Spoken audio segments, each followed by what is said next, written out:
الحمد لله رب العالمين والصلاة والسلام على أشرف الأنبياء وسيد المرسلين خاتم النبيين محمد وعلى آله وأهل بيته وصحبه أجمعين.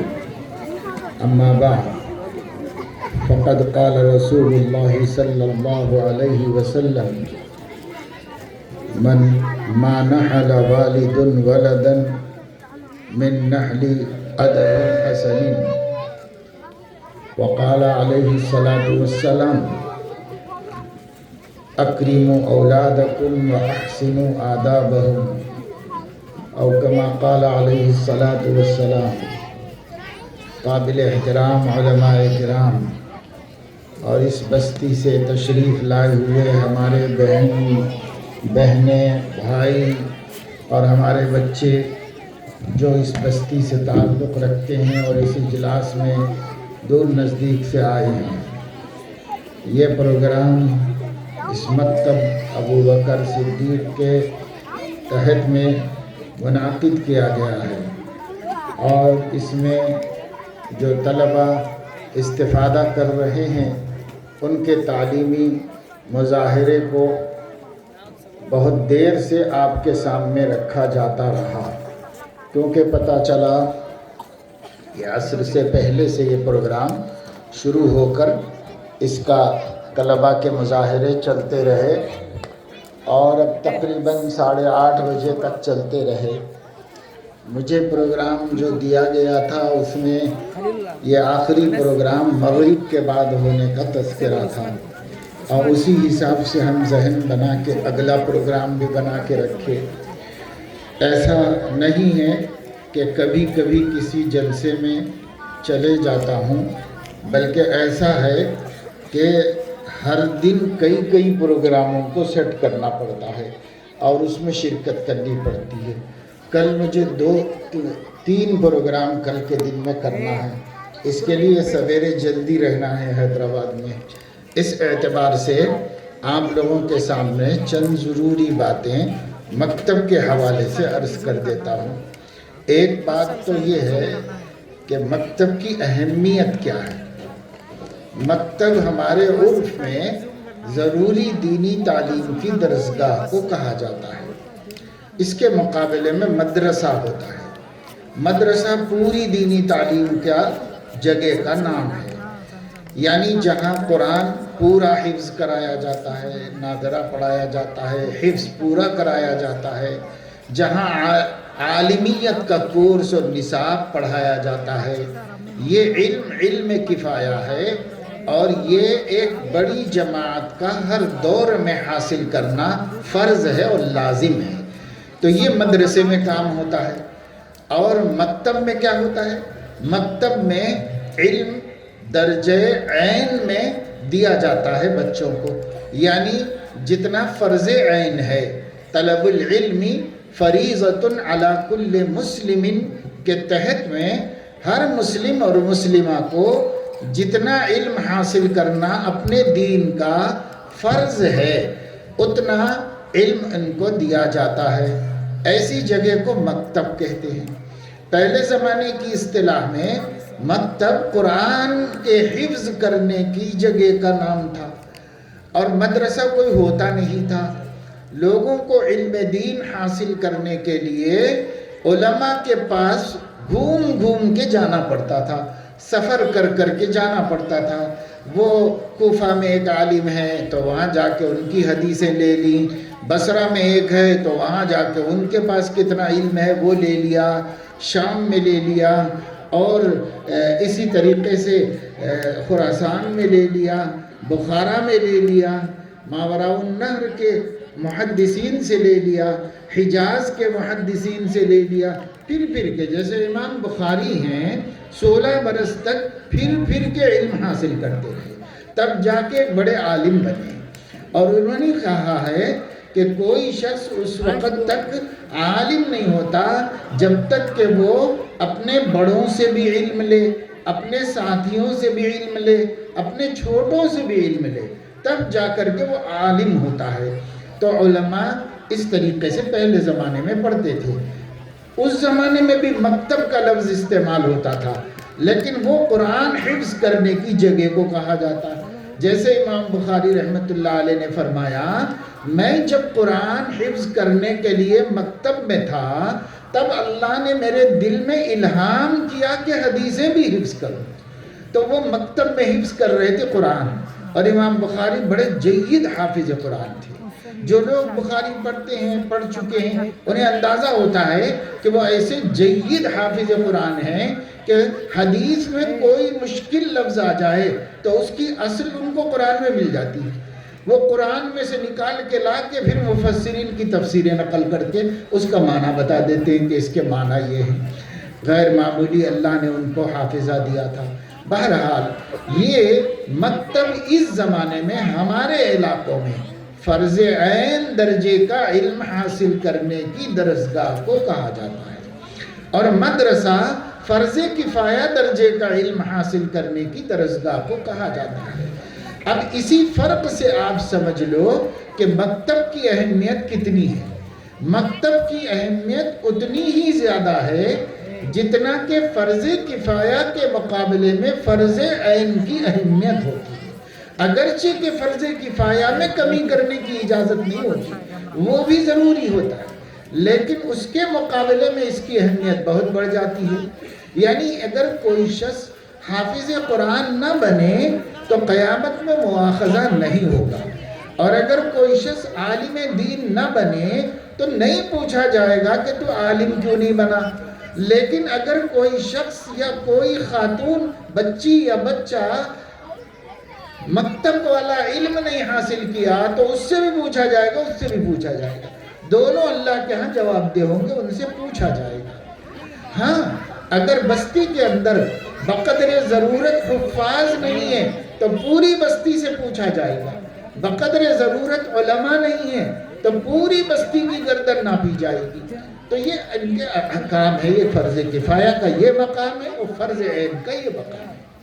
اب ہر کلمہ گو کو فرض عین علم حاصل کرنا ہے. وہ فرض عین علم کیا ہے؟ ہر مومن بچے کو، بچی کو یہ پتہ چل جائے کہ اس کا عقیدہ کیا ہے. یہ پتہ چل جائے کہ اپنے رب کی عبادت کرنے کا طریقہ کیا ہے، اس کو خوش کرنے کا طریقہ کیا ہے. اسے پتہ چل جائے کہ قرآن مجید صحیح طریقے پر کیسے پڑھا جاتا ہے. بس کم از کم یہ نصاب ہوتا ہے جو مکتب میں پڑھایا جاتا ہے. قرآن مجید ضروری تجوید کے ساتھ پڑھنا آ جائے، چاہے قاری صاحب نہ بنے کوئی بات نہیں، لیکن ضروری تجوید کے ساتھ قرآن مجید پڑھنا آ جائے. نمبر 2، نماز اور روزے کے احکام و مسائل معلوم ہو جائیں. اس لیے کہ عام مسلمین پر یہی 2 فرض ہمیشہ کے لیے ہیں. نماز روزانہ 5 پڑھنی پڑتی ہے، اور روزہ ہر سال رمضان میں رکھنا پڑتا ہے. اس لیے یہ دونوں کے احکام سب کے واسطے ہیں، تو مکتب میں اس کی تعلیم ہو جاتی ہے. رہ گئی زکوٰۃ اور رہ گیا حج، تو یہ مخصوص لوگوں کے ساتھ خاص ہے. اس لیے جب ان پر فرض ہو وہ اتنا سیکھیں، علماء سے معلوم کریں. لیکن فرض عین کے درجے میں اتنا سکھایا جائے گا، زکوٰۃ فرض ہے، حج فرض ہے، اتنا سکھا دیا جائے گا. اور کچھ دعائیں یاد کرا دی جاتی ہیں. بچوں نے کچھ دعائیں سنائی آپ کو، کچھ حدیثیں یاد کرائی جاتی ہیں، کچھ آیتیں. جیسے ایک طالب علم نے چند آیتیں آپ کے سامنے ترجمے کے ساتھ پڑھی تو اس سے پتہ چلا کہ اللہ کی صفتیں کیا ہیں، اللہ کی توحید سے متعلق اس کی شان کیا ہے. تو اللہ تعالیٰ کی شانوں کو قرآن میں بیان کیا گیا. قرآن میں سے چن چن کے ایسی کچھ آیتیں ہمارے بچوں کو یاد کرائی جاتی ہیں تاکہ ہمارا بچہ، ہماری بچی بچپن ہی سے اللہ کی صفتوں سے واقف ہو جائے، اللہ کی قدرتوں سے واقف ہو جائے، اللہ کی ذات سے تعلق ہو جائے. یہ بچپن ہی سے ہو جانا ہے. اگر ہمارے بچے بچپن میں اپنے رب کو نہیں پہچانتے تو پھر 55-70 تک بھی نہیں پہچانیں گے. اگر بچپن میں نہیں پہچانیں گے تو کبھی نہیں پہچانیں گے.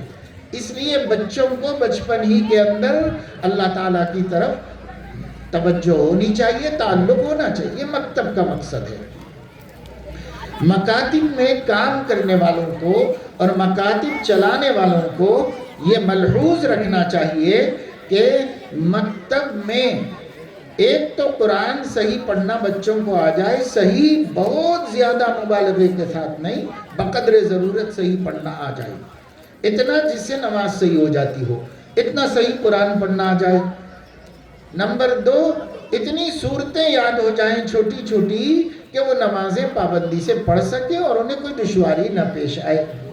نمبر 3، ان کو عقائد یاد کرائے جائیں کہ مسلمانوں کے عقیدے کیا ہیں، اللہ کے بارے میں، نبیوں کے بارے میں، کتابوں کے بارے میں، تقدیر کے بارے میں، مرنے کے بعد اٹھائے جانے کے بارے میں، یوم الآخرہ کے بارے میں اور فرشتوں کے بارے میں۔ جو ایمان مفصل میں 7 باتیں ہیں، ان 7 باتوں کو ان کی جزئیات کے ساتھ بچوں کو یاد کرایا جائے۔ فی الحال یاد ہو جائے، بعد میں سمجھیں گے وہ، فی الحال انہیں یاد ہو جائے، یہ انہیں یاد کرا دینا۔ اور اس کے ساتھ ساتھ نماز روزے کے ضروری مسائل، وضو بنا کر وضو کرنا سکھایا جائے، نماز پڑھا کر نماز پڑھنا سکھایا جائے، اور جو ضروری چیزیں ہیں چند مسائل وہ ان کے علم میں لا دیا جائے۔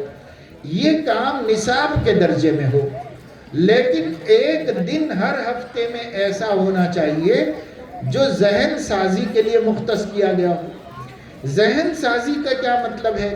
جو ہمارے عقیدے ہیں وہ اس طریقے سے سمجھائے جائیں کہ ان کے رگ و ریشے میں داخل ہو جائیں اور ان کے ذہن اس کو قبول کر لے۔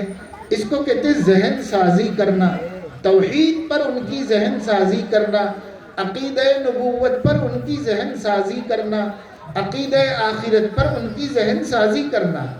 3 عقیدے اسلام کے بیسک عقائد ہیں اور بنیادی عقائد ہیں، ایک توحید باری تعالی، دوسرے نبوت، تیسرے آخرت۔ تو آخرت کیا ہے، نبوت کیا ہے اور توحید کیا ہے، یہ 3 عقیدوں پر محنت کرنا۔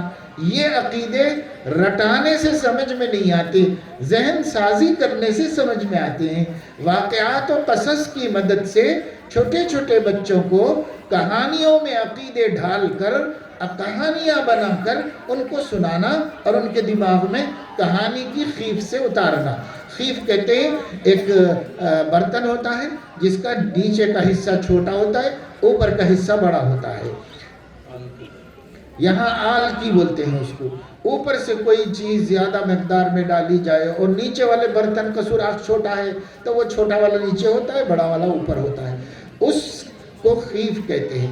یہ ایک وسیلہ ہے زیادہ مقدار کو چھوٹے دماغ میں چھوٹے راستے سے پہنچانا، ایک وسیلہ ہے۔ تو قصص اور واقعات اور کہانیاں بنا کر، اسلامی کہانیاں بنا کر، قرآن کے واقعات کو، حدیث کے واقعات کو، اولیاء اللہ کی زندگی کے عبرت آموز واقعات کو، اسے کہانی کے ٹائپ میں بچوں اور بچیوں کی سمجھ کے مطابق مکتب کا معلم ہفتے میں ایک دن لے کر بیٹھے اور ان کو یہ کہانیاں سنائے۔ یہ کہانی وہ آلکی کا کام کرے گی اور اوپر سے آپ ڈالیں گے عقائد، عبادات، معرفت رب اور حب رسول اور عظمت قرآن، ایسے عظیم علوم یہ کہانی کی آلکی سے ان بچوں کے چھوٹے چھوٹے معصوم دماغوں میں پہنچ جائیں گے اور یہ ان کے دلوں میں راسخ ہو جائیں گے۔ پھر دنیا کی کوئی طاقت ان کو توحید رب سے ہٹا نہیں سکے گی، کوئی طاقت حب رسول سے ہٹا نہیں سکے گی۔ یہ چیز مکتب کا ایک جز ہے، لازمی جز ہے۔ جیسے مدرسوں میں جمعرات کے دن آدھا دن بچوں کو حصول علم کے بعد اظہار علم کی مشق کرائی جاتی ہے، کیونکہ علم کے 2 حصے ہیں، ایک حاصل کرنا اور ایک دوسرے تک پہنچانا۔ تو ہفتے میں 5.5 دن بچوں کو پڑھایا جاتا ہے، علم دیا جاتا ہے، اور اس حاصل کیے ہوئے علم کو ظاہر کرنے کی صلاحیت کے واسطے ہفتے میں آدھا دن ان کا لیا جاتا ہے۔ ایسے ہی مکتب میں 5 دن پڑھاؤ اور 1 دن ذہن سازی کے لیے رکھو، اس میں بچوں کے ذہن ہی بنائے جائیں اور یہ بچے 6 باتوں سے متصف ہو جائیں۔ تین عقیدوں سے، تین صفتوں سے. تین عقیدے: توحید، توحید رب اور نبوت اور آخرت. یہ تین عقیدوں سے تفصیلاً بچوں کے ذہن مانوس ہو جائیں اور ان کے ذہن میں بیٹھ جائیں.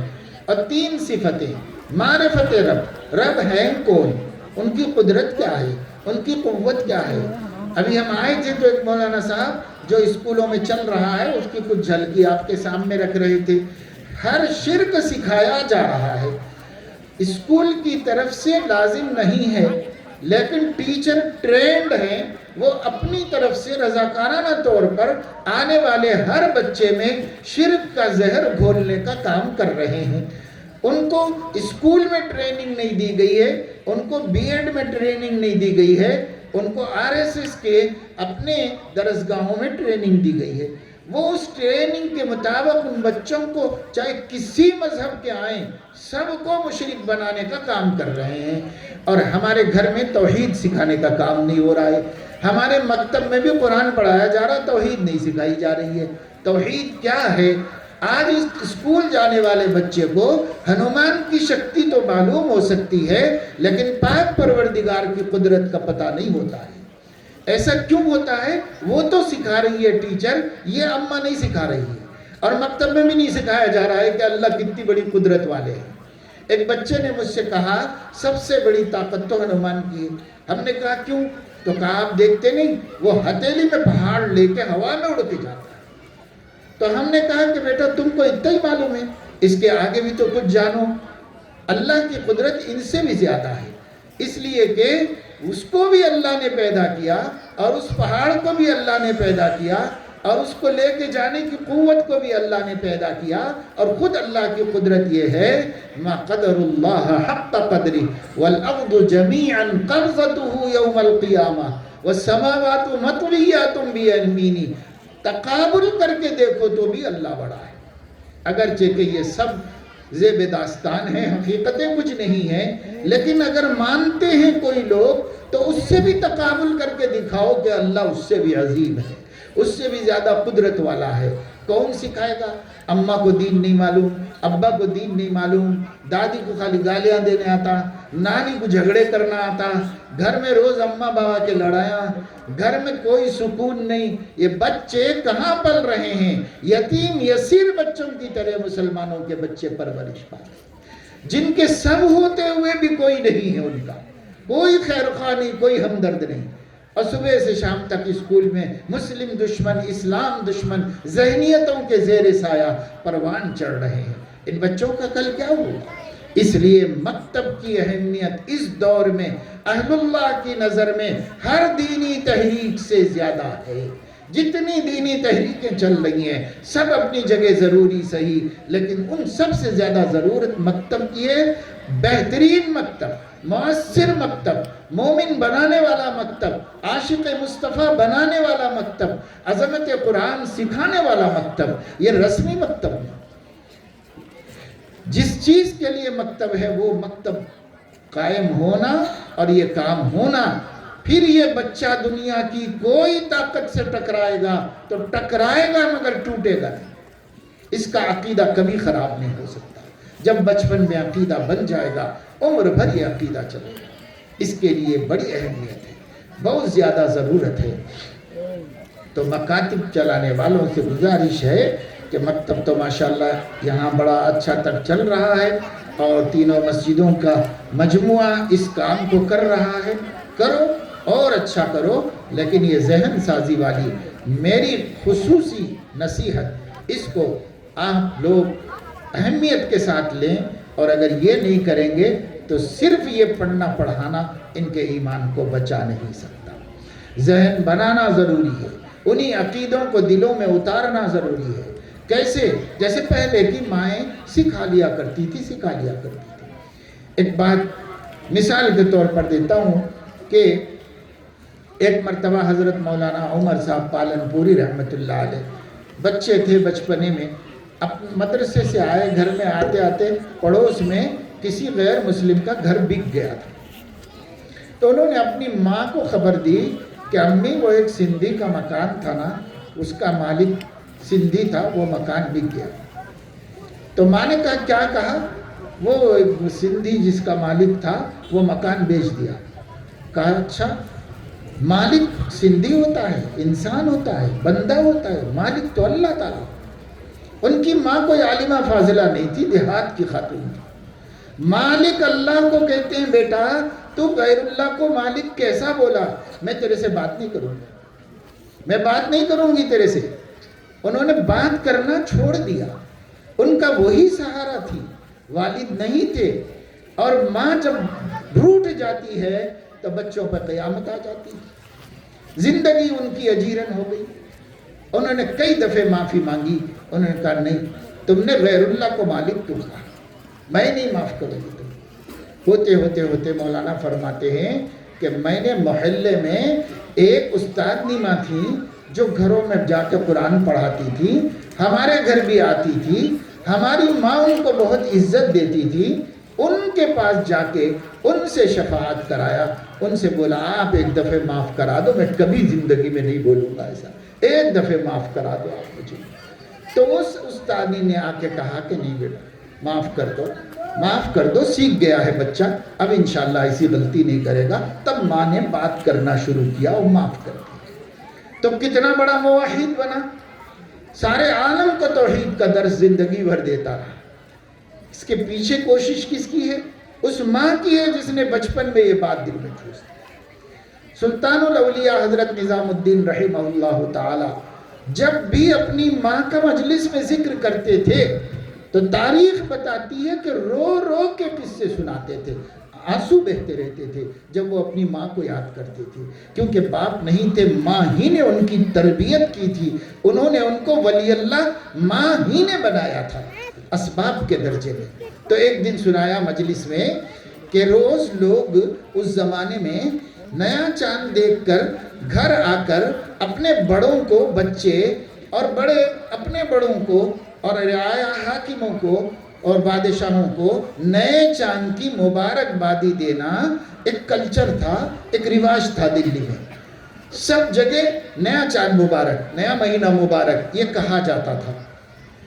حضرت نظام الدین اولیاء بھی بچے تھے. جب محلے میں مسجد میں چاند دکھ گیا، چاند دکھ گیا یہ بات ہوتی تو وہ آ کے اپنی والدہ سے کہتے تھے امی نیا چاند مبارک، نیا چاند مبارک. تو وہ بھی دعائیں دے دیتی تھی.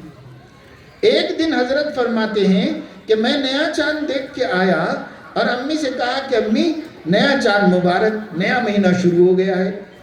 تو ماں کی زبان سے برجستہ نکل گیا اگلے مہینے کا چاند دیکھ کر کس کو مبارکبادی دو گے؟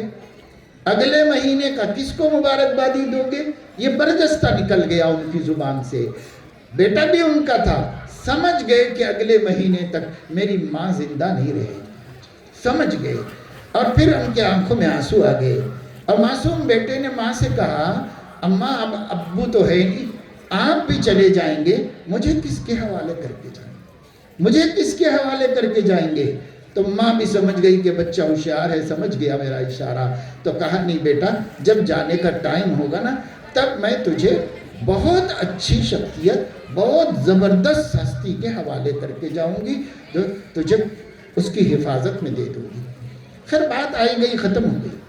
ایک دن ان کی امی فجر کے وقت، تہجد کے وقت میں جب وہ تہجد پڑھ رہی تھیں تو اپنی خادمہ سے کہا کہ بچے کو بلا کے لاؤ. تو بچہ اٹھا ہوا تھا، بچے کو اٹھایا گیا. بچہ اٹھا، وضو بنایا، ماں کی خدمت میں حاضر ہوا. ماں نے تہجد ختم کرنے کے بعد اپنے بیٹے کو سلام کیا اور کہا کہ بیٹا تمہارا داہنا ہاتھ آگے بڑھاؤ، سیدھا ہاتھ آگے بڑھاؤ. انہوں نے سیدھا ہاتھ بڑھایا، ماں نے بھی سیدھا ہاتھ بڑھایا اور اس کا ہاتھ اپنے ہاتھ میں لے کر کہا آسمان کی طرف دیکھ کر کہ اللہ پاک میرا بچہ پوچھ رہا تھا کہ کس کے حوالے کر کے جاؤ گے، آپ سے بڑھ کر کوئی بھی نہیں ہے ہمارا خیر خواہ، میں اس بچے کو آپ کے حوالے کر کے جا رہا ہوں. اب پھر لیٹ گئی اور انتقال ہو گیا. اور اس بچے کی اس کے بعد کسی اور کی ضرورت نہیں پڑی کیونکہ جس کے حوالے کیا گیا تھا وہ ارض و سما کا مالک تھا، اس کے حوالے کر دیے گئے تھے. حضرت فرماتے تھے مجھے کوئی ڈر نہیں، مجھے کسی کا خوف نہیں، میں بادشاہوں سے بھی مرعوب نہیں ہوں. 5 بادشاہ گزرے ہیں دلی میں ان کے زمانے میں، کسی بادشاہ سے میں مرعوب نہیں ہوں. میں اس اللہ کے حفاظت میں ہوں، میری ماں نے اللہ کے حوالے کر دیا مجھے، میں اللہ کے حوالے ہوں، مجھے کسی کا ڈر نہیں۔ 4 بادشاہ ان کے عقیدت مند تھے، ایک بادشاہ ان کا سخت مخالف ہوا، ایسے ہی حسد کرنے والوں نے مخالف بنا دیا۔ بادشاہ نے ان کو بہت ستایا کہ آپ کیوں نہیں آتے میرے پاس سجدہ کرنے کے لیے چاند دیکھ کر؟ تو حضرت نے کہا کہ میرے نبی نے منع کیا ہے، کسی غیر اللہ کو سجدہ نہیں کیا جاتا۔ تو کہا کہ کرنا پڑے گا۔ آخر حضرت دلی چھوڑ کے وہاں چلے گئے جنگل میں، جس کو اب نظام الدین کہا جاتا، جہاں ان کا مزار ہے۔ وہ بادشاہ کے ظلم سے عاجز آ کر بستی چھوڑ کر جنگل میں چلے گئے تھے اور کہا تھا کہ میں اب ان کے شہر میں نہیں ہوں، مجھے مجبور نہ کریں۔ میں وہاں بھی بھیجا ایک آدمی کو بادشاہ نے کہ جا کے ان سے بولو اس مہینے کا چاند دیکھ کر آنا پڑے گا اور میرے تخت و تاج کو سجدہ کرنا پڑے گا، نہیں تو پھر میں دیکھ لوں گا کیا کرنا ہے۔ تو جب یہ خبر آئی بستی چھوڑنے کے بعد بھی یہ ظلم کا سلسلہ، تو حضرت نے اب جلال میں آ کر حضرت نظام الدین اولیاء نے بادشاہ کے قاصد سے کہا جاؤ بادشاہ سے پوچھو کہ وہ بادشاہت کرنا چاہتا ہے یا میں بادشاہ بدل دوں۔ جوش میں آ گئے۔ اب کس وجہ سے ایسی بات کہی؟ اس کے حوالے تھے جس کی قدرت میں سب کچھ تھا۔ بادشاہت کرنا چاہ رہے ہو یا میں بادشاہ بدل دوں، یہ کہا۔ اور ہوا بھی یہی کہ چاند نظر آیا اور کسی مسئلے میں وزیر اور بادشاہ کے درمیان اختلاف ہو گیا۔ وزیر کو غصہ آیا، وزیر نے اس کو قتل کر کے اپنی بادشاہت کا اعلان کر دیا۔ رب اشعث اغبر مدفوع عن الابواب لو اقسم علی اللہ لابر۔ یہ بندے خدا کے ان بندوں سے چھیڑ چھاڑ نہیں کرے، کوئی نہیں کرا، بڑے سے بڑا سی ایم پی ایم کوئی نہیں کر سکتا، بادشاہ وقت نہیں کر سکتا۔ یہ کچھ بندے ہیں جن سے چھیڑ چھاڑ کر کے اپنے آپ کو برباد کر لینا ہوتا ہے۔ میں آپ کو صرف یہ بتانا چاہ رہا، یہ مائیں تھیں کیسے اپنے بچوں میں توحید بھر دیتی تھی، یہ مائیں تھیں کیسے اپنے بچوں کے دل میں عظمت مصطفیٰ پیدا کر دیتی تھی۔ آج کی ماں کو کیا آتا ہے؟ آج کی ماں کو خود دین نہیں معلوم، دوست اپنی اولاد کو کیا دین سکھائے۔ اس لیے مکتب کی اہمیت ہر پہلو سے بڑھ جاتی ہے، ہر پہلو سے بڑھ جاتی ہے، اور پھر مکتب چلانے والوں کی ذمہ داری بھی ہر پہلو سے بڑھ جاتی ہے۔ اب ان بچوں کو ماں باپ دین نہیں سکھائیں گے، اب ان بچوں کو ٹیچر دین نہیں سکھائے گی، اب ان بچوں کو صرف مکتب کا معلم ہی دین سکھائے گا۔ وہی اکیلا ان کا امین ہے، وہی اکیلا ان کا ٹھیکیدار ہے، اسی اکیلے کی ذمہ داری ہے نسل نو کے ایمان کا تحفظ کرے، توحید کا، نبوت کا، آخرت کا تحفظ کرے، رب کی معرفت پیدا کرو، نبی کو ان کے واقعات سنا سنا کے محبوب بنا دو اس کی نظر میں، اس کے دل میں، اور قرآن کریم سے جوڑ دو، اس لیے کہ جو امتی قرآن سے جڑا ہوا ہے قرآن اس کی حفاظت کرتا ہے اور اسے مرتد ہونے نہیں دیتا۔ تو یہ 3 عقیدے، 3 صفتیں پیدا کرو۔ سورسز کیا ہیں؟ تو قصص القرآن، قصص الحدیث، قصص الاولیاء، ان تینوں میں سے نکال کے لاؤ اور اسے کہانی ٹائپ میں مرتب کرو اور بچوں کو بچوں کی فہم کے مطابق سمجھاؤ، عالمانہ فاضلانہ سناؤ گے تو کچھ بھی نہیں ہوگا، دماغ میں اتارنا ہے، بٹھانا ہے۔ تو یہ کام کر کے اپنے مکاتب کو مستحکم کیجئے، مضبوط کیجئے، اور کام زیادہ کیجئے، نام کم کیجئے۔ سبق لینا ہے، عبرت حاصل کرنا ہے تو RSS سے عبرت لو، سبق لو، مسلمان سب سے لیتا ہے۔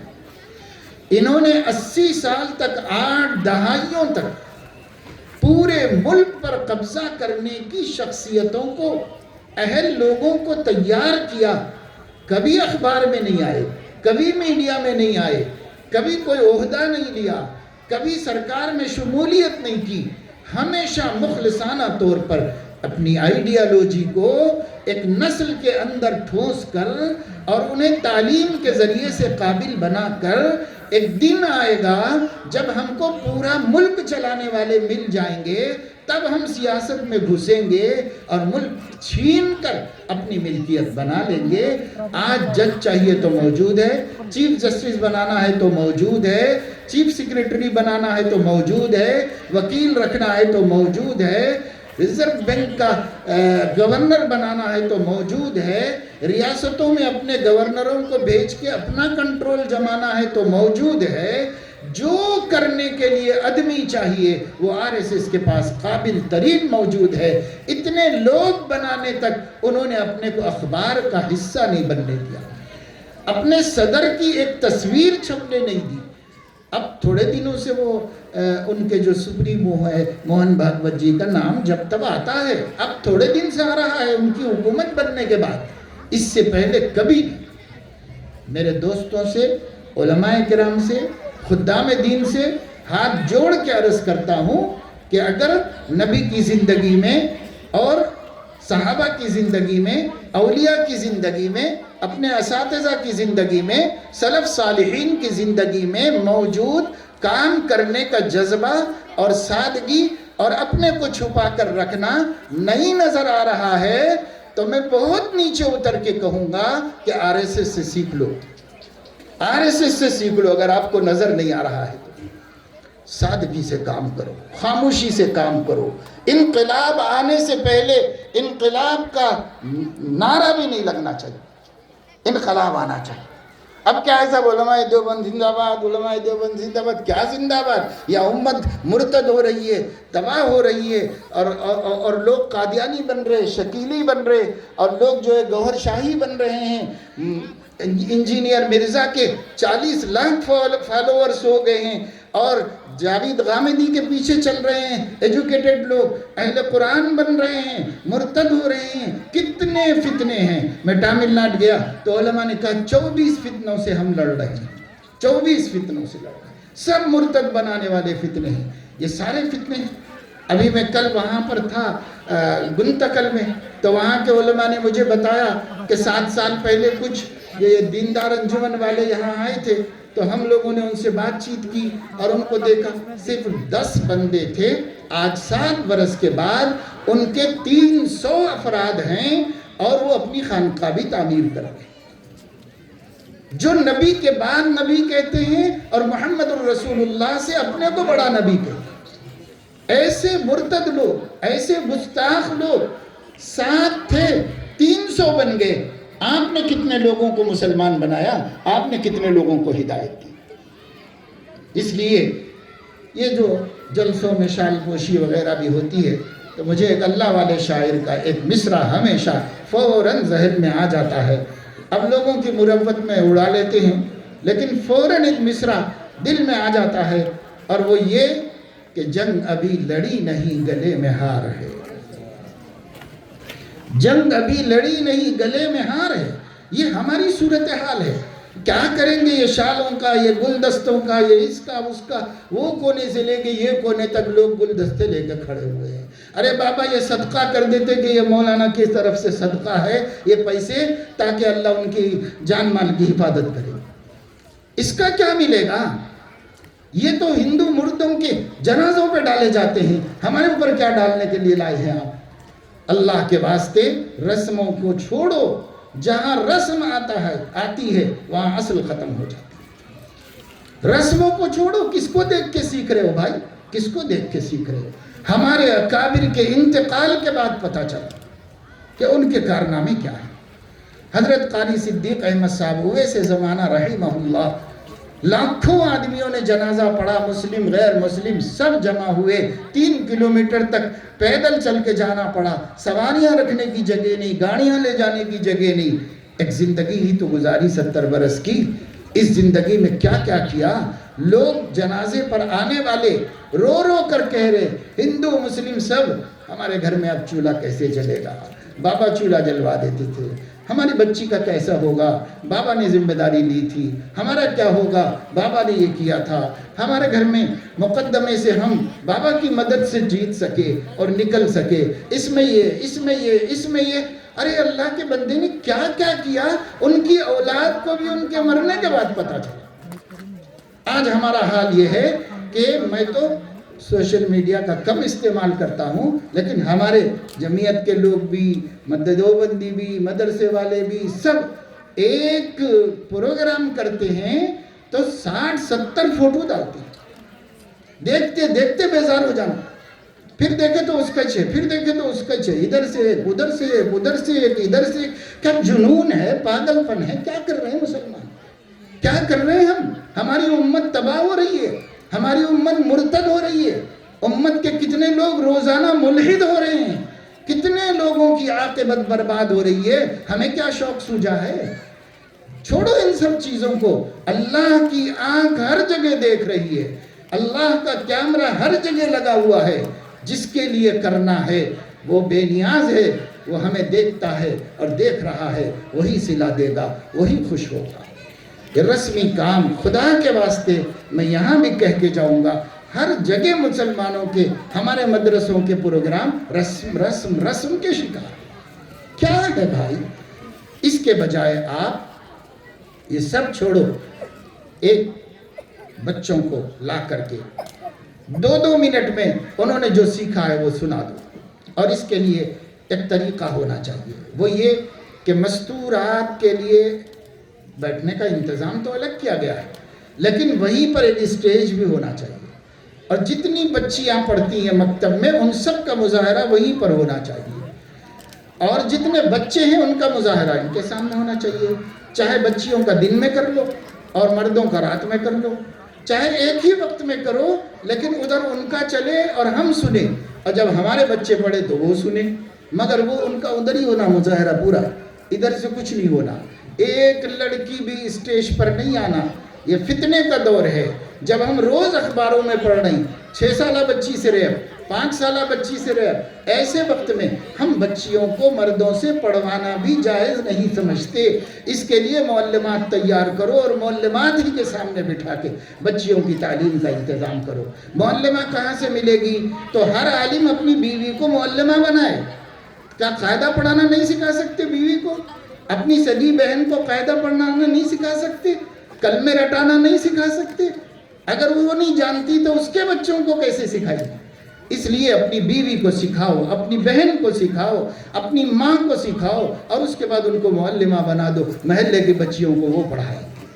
آپ نگرانی کرو، سسٹم بناؤ، سیٹ اپ کرو، یہ بھی بہت ضروری ہے۔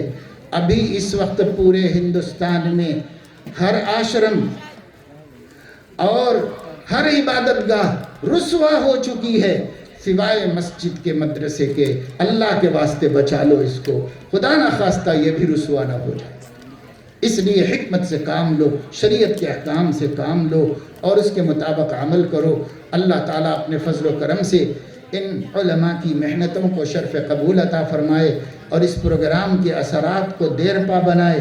اللہ تعالیٰ اپنے فضل و کرم سے یہ بچے جو ان مکتبوں میں پڑھ رہے ہیں، ان بچوں کو کل دین کا حامی اور ناصر اور غیرت مند مسلمان اللہ پاک بنائے، اور اللہ تبارک و تعالیٰ شانہ ہمارے مکاتب کو اور ہماری دینی خدمتوں کو اور نکھار پیدا کرے اور وقار پیدا کرے اور زبردست قوت انقلاب کی اس کے اندر اللہ تعالیٰ پیدا کرے۔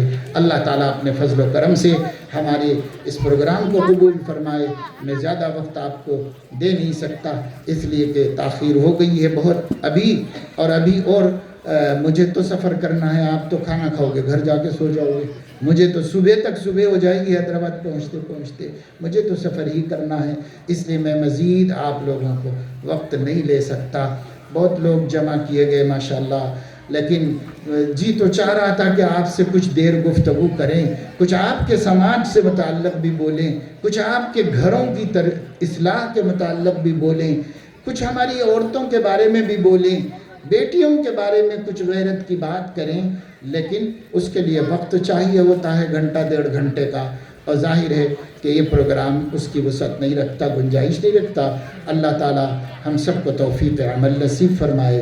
ابھی اور پروگرام بچوں کے انعامات کے وغیرہ کے ہیں، لیکن میں آپ لوگوں سے اور انتظامیہ سے دونوں سے اجازت چاہوں گا، مجھے عشاء پڑھنی ہے، کھانا کھانا ہے اور سفر شروع کرنا ہے۔ ہاں،